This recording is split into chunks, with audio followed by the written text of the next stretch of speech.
I won't say Smile 2 was perfect, but I am in the category of people who enjoyed it. I'll start with the positives and then I'll get into the negatives.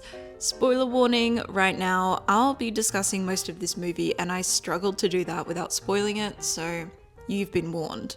If you haven't seen Smile 1 or you don't know anything about the movie, it essentially is a demon that takes form in the shape of a human or the targeted victim's nightmares, I suppose, but usually taking shape in the form of a human. Essentially, you become haunted once you have seen a prior victim off themselves in front of you. Once you've seen that happen, you've caught it. It'll slowly haunt you for a week before you go mental and do the same to someone else. The whole idea of the movie and what makes this haunting different from the rest is that for the most part, the victims don't know that they've got this demonic entity driving them crazy. For all they know, they've just witnessed something horrendous happen in front of them, like someone has offed themselves.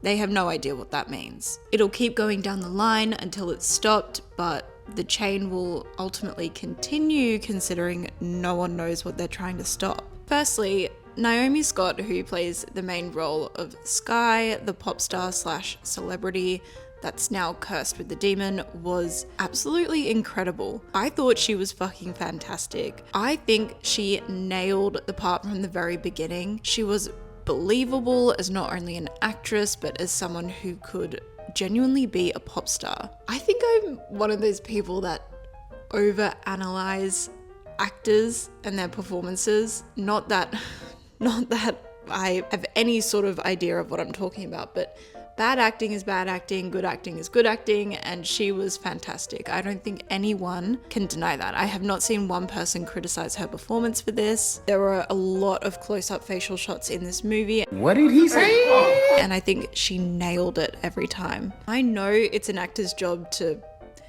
act and portray emotion. There was a lot going on with this character, and for a horror movie, she really did a great job. When it came to her performing and practicing for like her tour and concerts, it was actually enjoyable and really fun to watch. It was appropriate for the storyline and they didn't overdo it. I don't know about anyone else, but you would literally need to strap me down and force me to watch something like Mamma Mia or, I don't know, a musical like Together making history.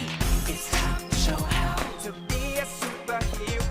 I want to watch something all the way through without someone breaking out into song and dance, but this was, as I said, very appropriate for the storyline. In terms of storyline, I thought it was smart, and I actually feel a little bit foolish for not catching on to the fact that the ending was, well, what it was. We're used to watching everyday scrubs get haunted and then try and survive, but not someone in the public eye. It adds depth because we're faced with different challenges along the way, different ways of convincing people that something's wrong, different ways of interacting with the world around them because there are different things at stake. But big spoiler alert, we're going to talk about the ending.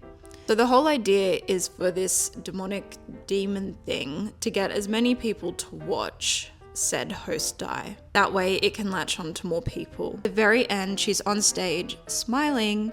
We then cut to the audience for it to remain on the audience whilst we hear the sound of thumping from the microphone. I love the way that they portrayed this because yes, afterwards we do get to see that she shoved a microphone in her eye, yada yada yada, but the movie already had enough gore that I really appreciated watching the audience's faces completely drop as they start to scream in horror. Now we have a stadium filled with people who have witnessed the demon do its thing. And what better way to have had that happen than through Skye, the pop star. Now, I think this is an unpopular opinion, but I actually really hated the amount of jump scares that were in this movie. There are some scenes where it does add to the movie and it makes sense, but for the most part, it was getting really annoying. I'm not sure if it was the cinema I was in and also the fact that everyone else was literally screaming in the theater because of it,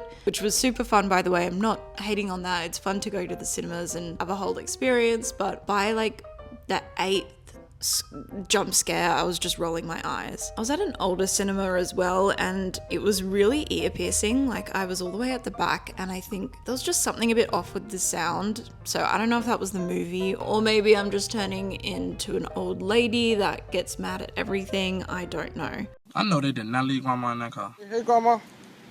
Left you in the car, Grandma? Huh? They left you in the car?